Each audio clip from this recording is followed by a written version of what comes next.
Okay, guys, so today we're going to take a look at George Washington's presidency. Okay, obviously, being the first president of the United States, he lends historians to be the model for all future presidents. So, what I want you to do is go through this presentation, and I would like you to take some notes um, so you can be prepared for class on Monday. All right, so here we go. So George Washington was elected unanimously as the first president of the United States of America.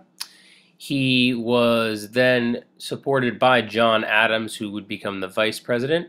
There was no method for electing a vice president at that time, so whoever came in second would be the vice president of the United States.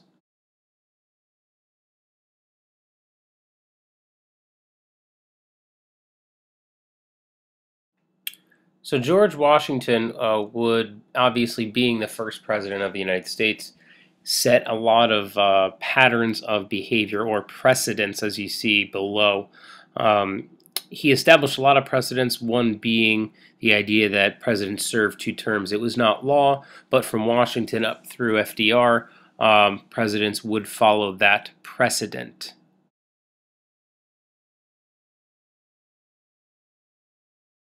One of the things done during Washington's presidency would be to establish the Supreme Court system. This was done through the Federal Judiciary Act of 1789. This created a Supreme Court and some various local level courts or circuit courts and a few other appeals courts.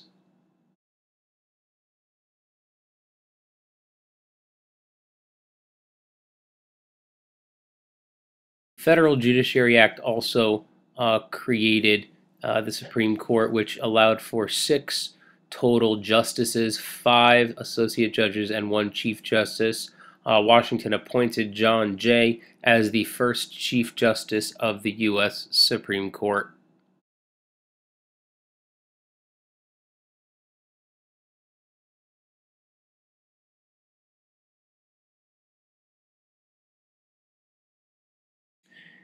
Washington would also appoint a few advisors to help him serve as the first president.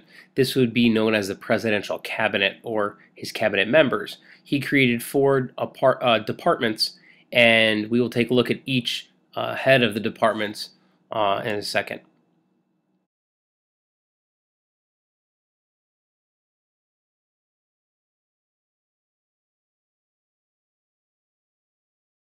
The first position created by Washington was the Secretary of War in charge of the nation's defenses. He hired Henry Knox, who was one of his ablest generals during the American Revolution, so he could think of no one better to head this department than Henry Knox.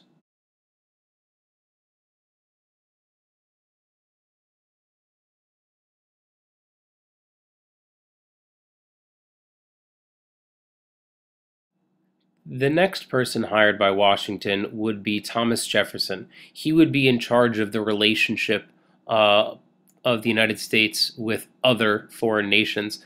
He'd be the Secretary of State. Thomas Jefferson had a good relationship with other foreign nations, specifically in Europe, so this was an easy decision for Washington to make.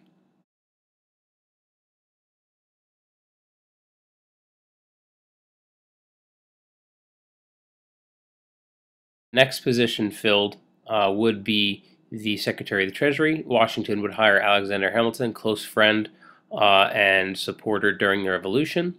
He was in charge of managing the government's money.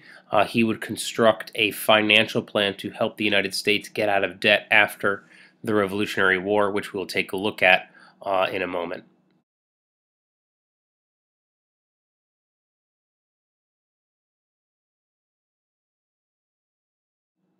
The final position created by Washington would be the Attorney General. This would be the person in charge of any legal matters dealing with the United States, kind of like the lawyer for the United States, and that would be Edmund Randolph, hired by George Washington.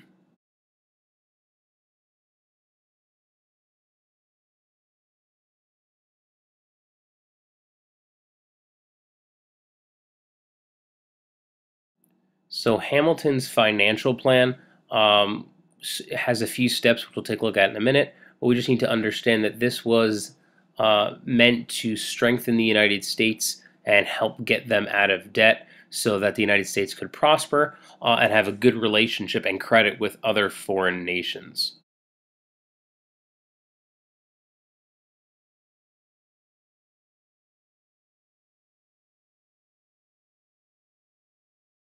The first part of Hamilton's financial plan was to pay off the war debt. The United States had a large sum of debt after the American Revolution.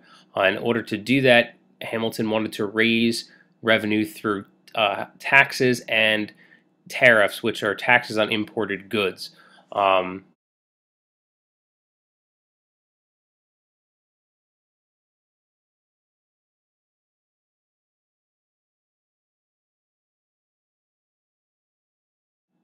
Tariffs would encourage the growth of American industry through people kind of being, I guess we could say, forced into purchasing American made goods because instead of paying a high tax on imported goods, therefore increasing the price of those goods, they would buy American goods. And any money they made off the tariffs and taxes would go towards paying off the United States debt and helping them prosper.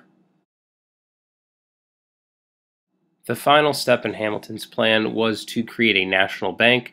This would be a place to store or keep the nation's money from any of the taxes collected and the revenue from the tariffs.